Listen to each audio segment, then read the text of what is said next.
Welcome to this episode of the Smart Leaders Sell podcast. I am Jessica Lorimer, sales coach, leadership expert, and I'm really excited / a little bit disappointed to be recording this episode because at the end of the last episode, the end of the last Monday episode, I told you that this episode would be coming to you the Monday after my event. So Saturday, the 10th of February, we're holding the Smart Leaders Sell event at the Ritz in London. Really excited.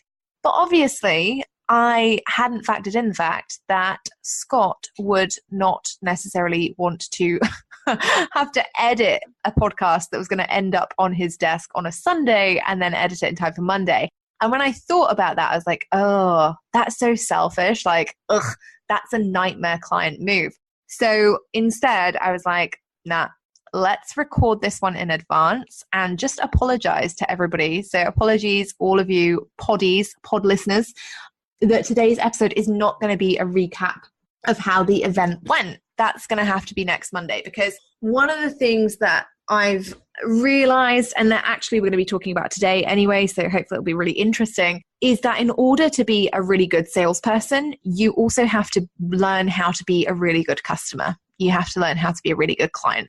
And, you know, there are certain things that I would not want my team to have to do. And one of them is working weekends because of me. So that's why today's episode is not about the event, but I promise you next Monday's will be. I'm going to sit down the Monday after the event and I'm going to recall everything, all the good bits, all the juicy goss, everything that happened in the evening, all of the amazing quotes, networking scenarios, and all the other good stuff.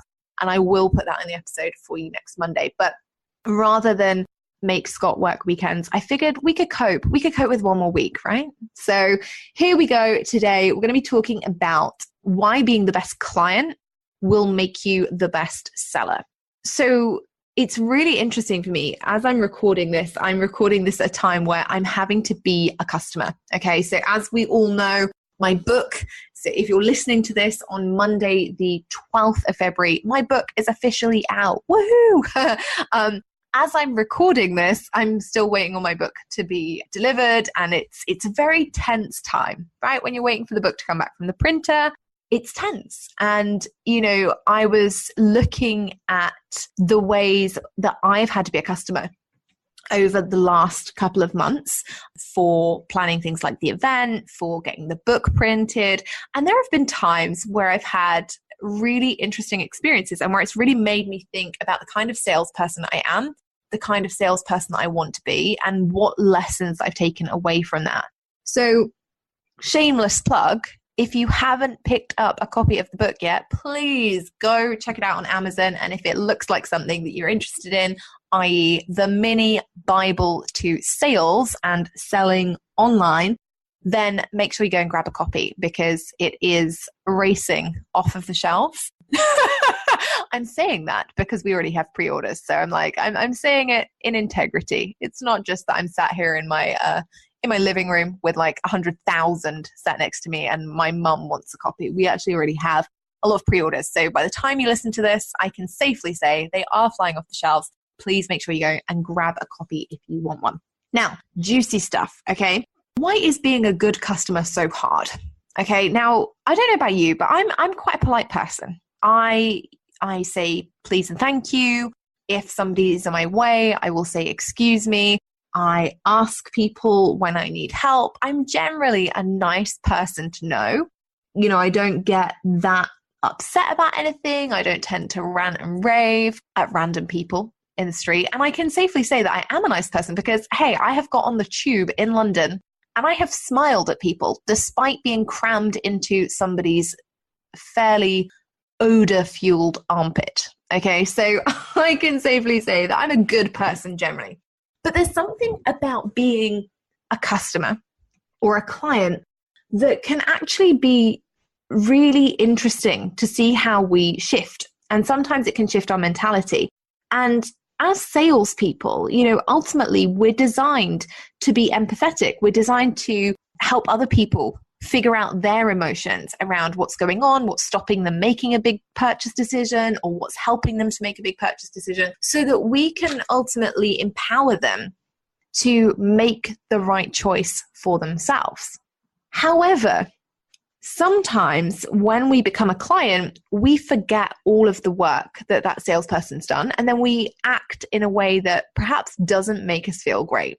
So, in order to understand how to be a better client, we need to understand really why we should bother. Because quite honestly, some people are great salespeople and they suck as humans. I know some fantastic salespeople who actually just don't want to spend my time with necessarily. But in order to become a better salesperson, being a great client will give you more empathy. It will give you more understanding around what it's really like, what the pressures are like for the salesperson before the sale, during the sales process, and after the sales process, aftercare, customer service, retention. It'll also, enforce how you want clients to work with you and how you like to work and how you don't. So for example, I'm somebody who really cares about my client's success. I take it very, very personally, and I like to partner with them along the way. So I am always around on hand for troubleshooting things. I like to be supportive. I will, not completely be screwed over on boundaries, but I like to be there for my clients. I like to be 100% supportive and involved and give them a partnership for their business for the duration that we work together. And that means that as a client, I have those expectations too. When I work with somebody, for example, when I was getting the book printed, I chose that company because I genuinely believed that they would be the company who would partner with me on the project. They would help me troubleshoot things. They would help me do things. They would, support me during the launch of the book. And the same when I looked at where was I going to host the event. The venue that I chose, obviously the Ritz London, was because I felt like they would provide the best customer care. I felt like they would be able to support the event itself. I felt like they'd be able to cater to the needs for the people who were attending on the day, all of that kind of stuff. So when we look at how we are as clients, we also find out how we like to sell, how we like to deliver. Now, let's be clear, there's no judgment here. If you're not somebody, if you're somebody who, for example, likes to work with people in short, sharp bursts, that isn't a bad thing. If you're somebody who likes to work with people for 6 to 12 months, it's not a bad thing. It just is designed to show you how you buy and why that's important to you as a seller. Because if you are somebody, for example, who likes to work with people for 6 to 12 months, it's quite likely that you are also somebody who, as a client, wants extra support. You want somebody to be there for you, not around the clock, but you want someone to be there for you long term. You want somebody that you can, again, genuinely partner with. And it's quite likely also somebody who buys things like long-term insurance. So you buy extended insurance plans on your white goods, for example. So your fridges, freezers, washing machines, MacBooks in my case. It's also quite likely that if you are somebody who is, I'm a short, sharp action taker, you're somebody who lives in the present. Maybe insurance is not the first on your list of priorities. You're usually somebody who's very good at working with people on an intense basis. You're great at selling products, but maybe aftercare is something that challenges you. Okay. Now, these are generalizations. So, there will be the listeners among you who are great at short, sharp bursts or selling products and are also great at aftercare. If somebody comes to you, they've got a problem, you're ace. But generally, that's how people work. And in order to be a better salesperson, we need to understand how we buy. We need to understand what kind of client we are so that we can turn around and use that to identify our ideal clients. So for example, I know that given the way that I work, I'm a real action taker. As a client, I'm somebody who is extremely coachable. I'm somebody who is very open to constructive criticism.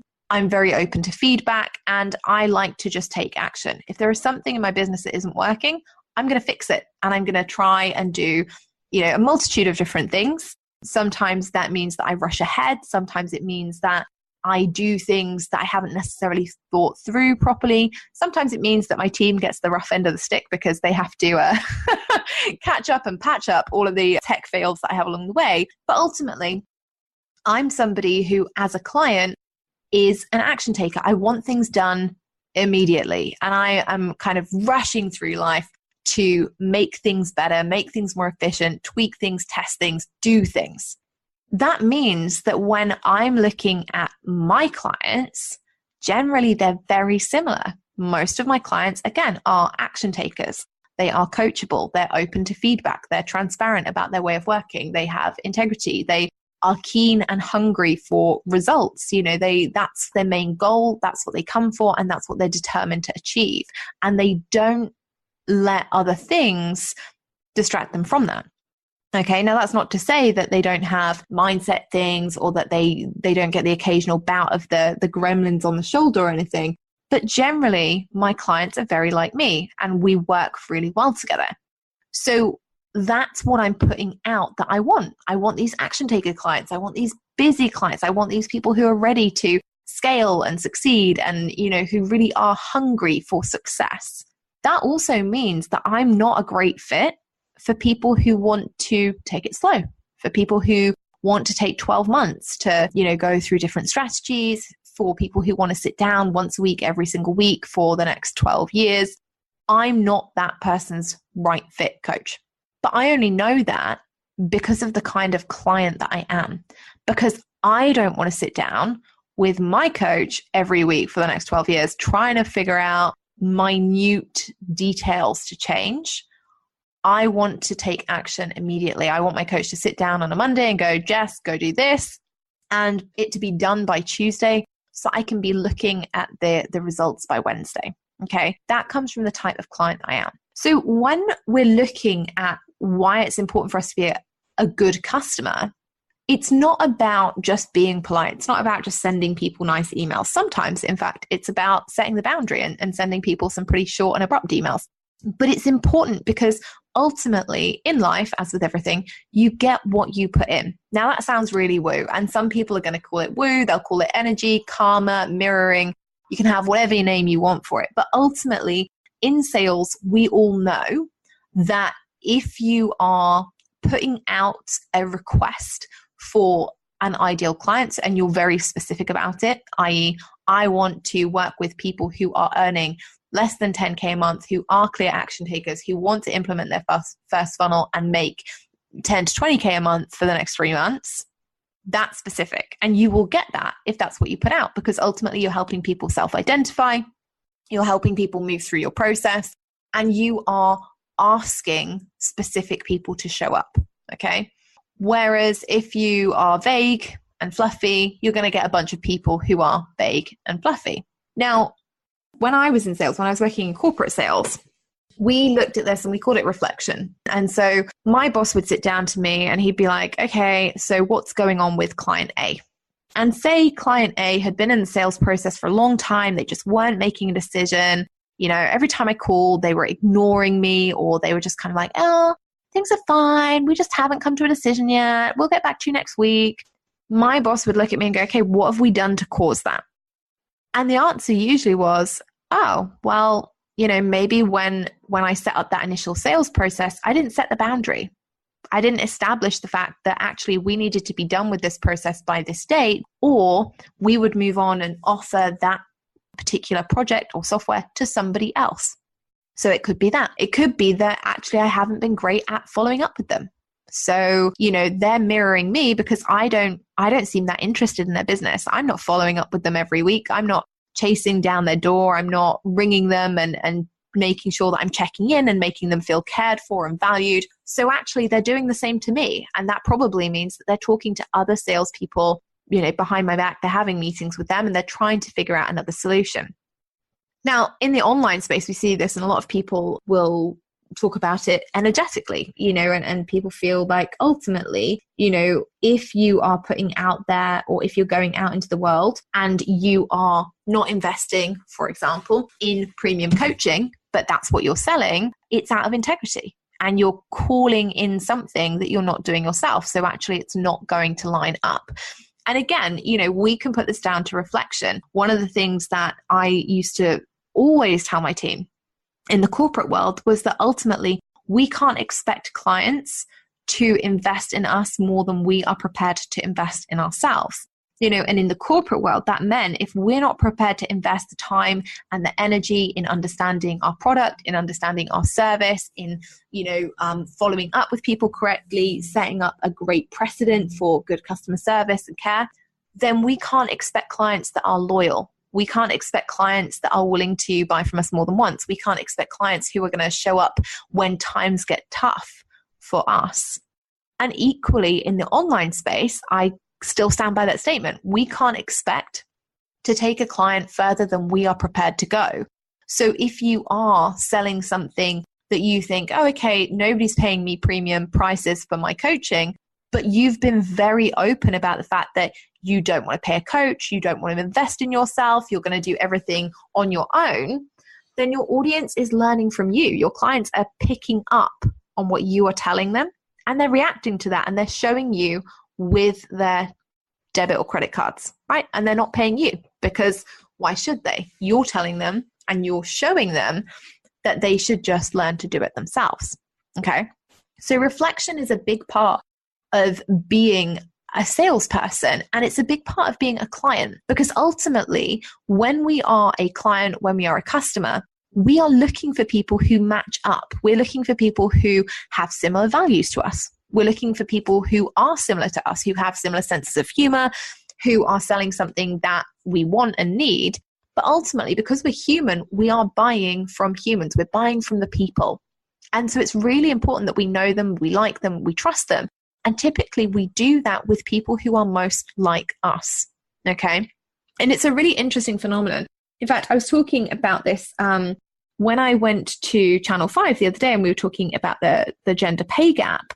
One of the things that I was talking to with the other participant, Diana, on the train home was that actually we saw it a lot with recruitment, and we saw it a lot reflected in the way that women were able to scale the workforce. Because obviously, if we've been in a culture for years and years and years of, great men, I've got nothing against high-powered men in the workforce, but if we've been in this culture of great men in the workforce who have perhaps not been off for maternity leave, or who have perhaps not had to take 2 years out of work for bringing up children, they're going to be far more likely to recruit in their own image. And that means that they will recruit other guys who didn't take paternity leave, who were there during their children's kind of formative years, because it's easier for them, because they automatically have a rapport. So it can come down to other things as well. When you're looking at reflection,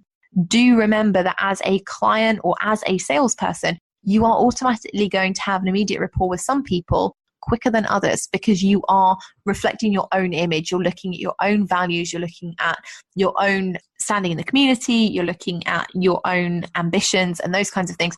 And you are putting that onto the other person as well. So in order to be the best customer, we kind of have to ask ourselves how we can be the best customer. And we have to ask the salesperson as well.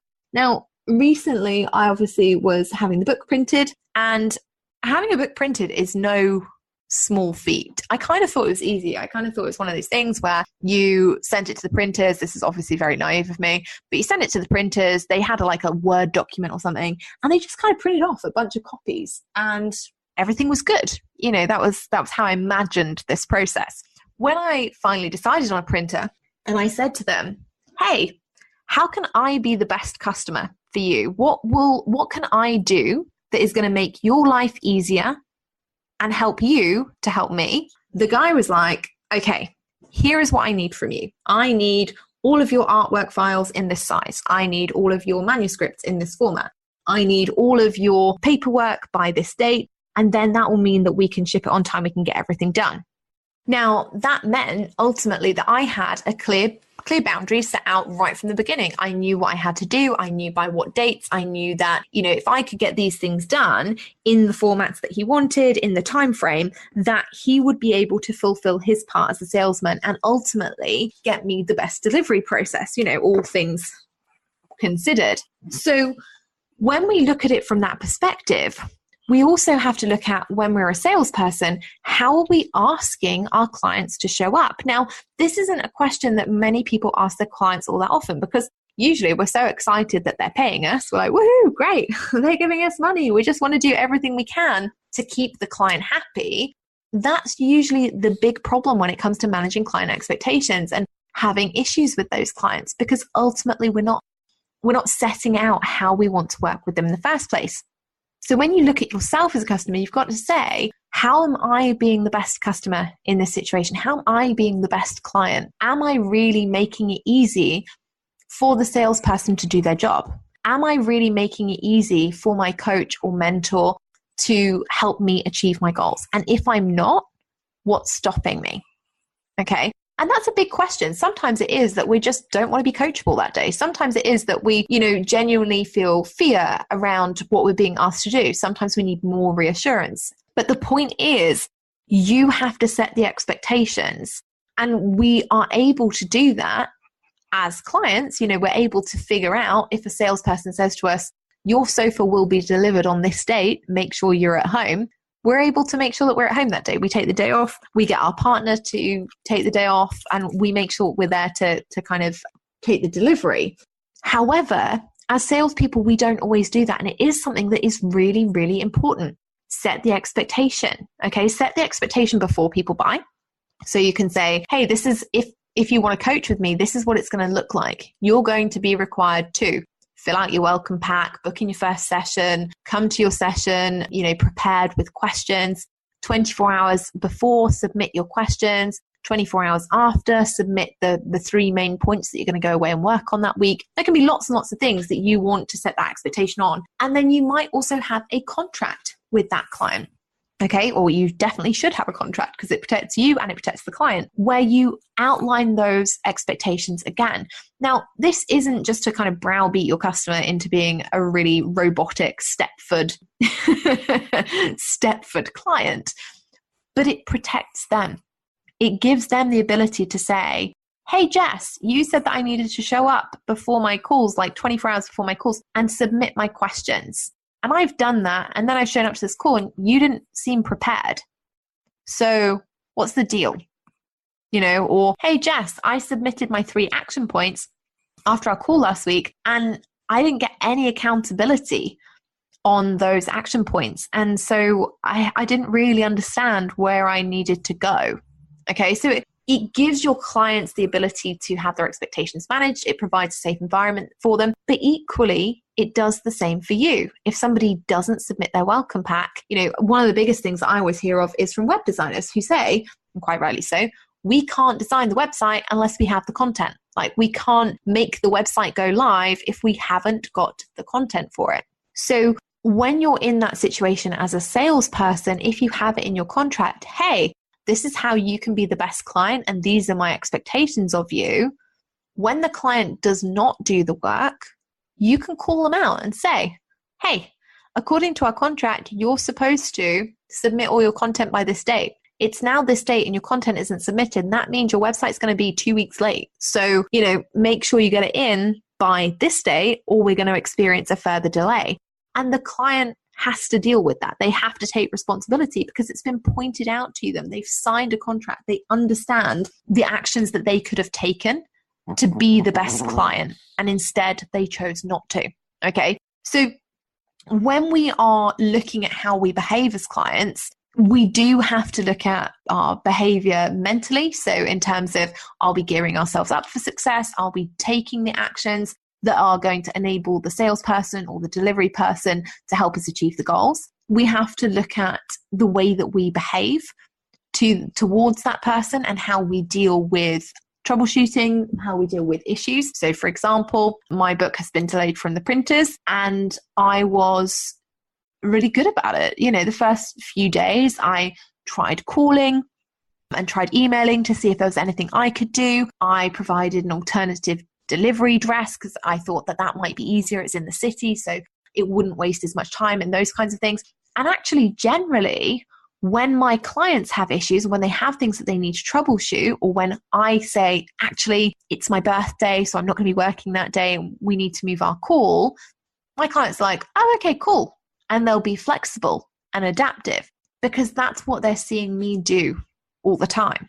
Okay. Whereas if you're showing up and you're constantly ranting and raving and, kicking off on Facebook about the latest nightmare that you're experiencing and writing big old posts and tagging every single person on the planet, then you can expect that your clients will do the same because they're learning from your behavior. Okay. They're learning from the behavior that you're putting out there and they think that that's acceptable. So obviously, if they feel like you aren't paying them enough attention, then they're quite happy to go and tag you in a post that says, you're a terrible person and I wish I'd never worked with you, only to 2 hours later be absolutely fine and love you to death. So you've really got to be thinking about and asking yourself the question, am I being the best customer? And is that allowing me to be the best salesperson? And then the final thing is, and this is again, something I learned from somebody much wiser than myself, an old manager of mine when I first started out in recruitment. And I used to get really frustrated because in recruitment, I don't know if you've ever dealt with it, but the idea is that you cold call people and you run these processes that are seemingly never ending. And you talk to candidates and you talk to HR managers and you talk to line managers, and everybody has to come to a decision. And everybody has to hopefully come to a yes decision in your favor. Now, sometimes people don't.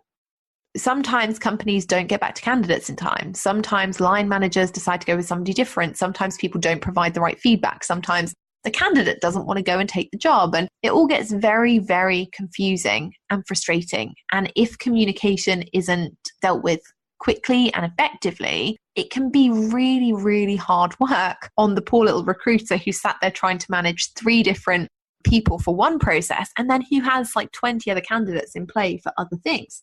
That used to be me. And I used to get really het up about it. And I would come to the morning meetings and I'd be like, for F's sake, I can't believe it. This bloody client hasn't done the work. And I can't believe they haven't given me feedback. And I can't believe that this candidate's going to go and take this other job because they couldn't be bothered to say yes or no. And I'd get really stressed about it. And my clients would just send me these emails that would be quite nice, but they'd just fob me off. They'd be like, hi, Jess, I'm going to make that decision next week. Speak to you then. And it didn't matter how many times you called, you always got voicemail. They always knew your number. And it used to really frustrate me. And this particular manager said to me one day, Jess, you're going to have a heart attack. Like, if you don't chill out, you are going to have a heart attack because you're not accepting that life happens. He was like, the other thing is, when these people don't go your way, let's bear in mind that at the time I was like 21, 22 before I admit this heinous thing about myself. But he was like, when things don't go your way, you are very bull in a china shop and you get really offended by that. So when a candidate says no to the job or when a client says no, they're not going to work with us, you take it personally and you are quite affronted by that. And actually, you can be quite abrupt and abrasive and rude. These are all horrible things to admit, aren't they? Sometimes podcasts, it's like, oh, really? I really have to say that about myself? But it's true. I could be very rude. I could be very abrasive. I could be very impatient. And I didn't mean to be any of those things. I was just young and I was driven and I really wanted to succeed. But ultimately, that didn't come off in the right way for my clients. And so my manager at the time said, if things aren't going your way, if the client isn't coming to the decision that you want them to come to, if they're not doing it in the time frame that you want them to do it in, then instead of beating them around the head with a shovel, you've got to give them some love. And I remember at the time rolling my eyes and thinking, how stupid are you? We are not hippies. But he was right. Sometimes it can be really, really easy to try and force a customer into a decision. And sometimes as a client, it can be really easy to try and browbeat the person who is selling you the product or the person who is delivering the service to you and blame them and make their life very difficult. Because in that moment of frustration, it's really hard for you. You're feeling frustrated, you're hacked off, you're annoyed. And ultimately, sometimes the thing that gives us relief is to vent a little bit. And we take that out on the person who we perceive to be the problem. Now, sometimes as a client, it's actually us that are the problems. If we go back to the earlier example of the web designer who hasn't received the content, you can't expect your website to go live if there's no content on it. If you didn't write it, that's your problem. But in that instance, you might have had a really, really crap day and be thinking, but it's not fair because I have XYZ other things going on in my life. And that meant I couldn't write the content. So instead of addressing that and being personally responsible for that, I'm going to be really hacked off at the web designer because it's their fault. My website isn't live. They could still have just put in a couple of like blanket texts and just made it work, but they didn't, right? When we're a customer, we have to learn to give the salespeople some love. Ultimately, we want people to go our way. We want people to make the decisions that, are right for them, but also are right for us. Now, there's a difference between giving them some love. So, if we look at something in my business, for example, if I have a client who has to reschedule a call 2 or 3 times because they're having a family emergency, that's the time to give them some love. Okay, no problem. I can be flexible. However, if it's a client that just consistently forgets that their call is at 10 a.m. on a Tuesday and they just turn up late and they expect you to run with the call every time, that's the time where you give them some love by saying, hey, I appreciate that your diary is really busy. So is mine. You've turned up for the last 4 calls late by half an hour, and I've tried to give you the full time each call. However, I'm not going to do that anymore because if you don't respect my time, you also don't respect yours. And the only way that you're going to learn is for me to cut your call time short. So this call is only going to be half an hour, and next week you need to be on time, right? It's giving them some love and setting them a boundary. And you get to do that as a salesperson or a delivery person. And you also get to do that as a client. So think about it. My book was delayed, right? I was very, very concerned about it. And I was worried that it wasn't going to get there on time and, freaking out about potential backups, i.e. writing it out on pieces of A4 and just doing it by hand, which I think would have been a nightmare. But I could have got really frustrated about it immediately. I could have got really angry about it and immediately gone into, I'm going to get on the phone with these people, I'm going to scream and shout at them, and I'm going to beat them into submission and make them do what I want them to do. Instead, I was really quite nice about it. I phoned them up, or I tried to call them a few times. I sent them an email that just said, hey, can you let me know where we are with this? What can I do to speed it up from my end? Is there anything that I can help with? And, we went through the process that way. Now, ultimately, if the person that you're trying to communicate with isn't great at communication and you are, as a client, trying to give them some love, you're trying to give them some leeway, maybe your coach isn't responding to your messages and you are starting to get really hacked off because you need the feedback, then again, it's time to set the boundary, with the love. Hey, I just wanted to reach out because I'm feeling frustrated. I've emailed you or I've called you 4 times. I've had no response. And actually, I really need this feedback. As a paying client who has invested XYZ with you, this isn't the experience that I expected. When are you planning on changing this? And when am I expected to get my feedback? Right? It's not rude. It's not impolite. Under your breath, for every sentence, you might be writing, just give me my money back, you absolutely heinous little git. But as long as you don't say it, as long as you don't write that in the email, then you're fine. Because ultimately, we have to we have to embody the values and the characteristics that we want to attract in clients. So if we are flaky, if we are ranty, ravey, easily frustrated, if we bitch about people, backbite about people, that's what we're calling in.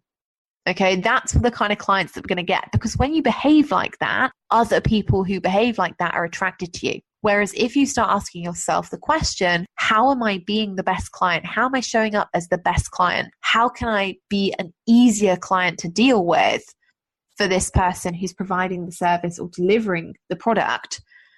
You're going to start finding out all of the things or all of the ways and characteristics that you want clients to show up for you. And that means that you have to start from the front. You have to do that first. All right. So A little bit of a different kind of episode this week, a little bit more about reflection, mirroring, and energy. But it is really important. I genuinely see the difference between the clients that I have now and between the clients that I had when I was 21 or 22, and I firmly credit the fact that a lot of the sales calls that I have, a lot of the people who come to my sales calls are decision makers, is because that's what I'm putting out there. And I'm very honest and very transparent about, hey, if you don't think I'm for you, if you are put off by anything I'm saying, don't come to the call. It's not because I don't like you. It's just because I'm not for you, and that's okay. Come back in 3 months or 6 months when you followed me for a little bit longer and you think that I'm a good fit, because then we can have a real conversation where I'm not trying to justify anything or convince you, and where you're not feeling awkward or put upon.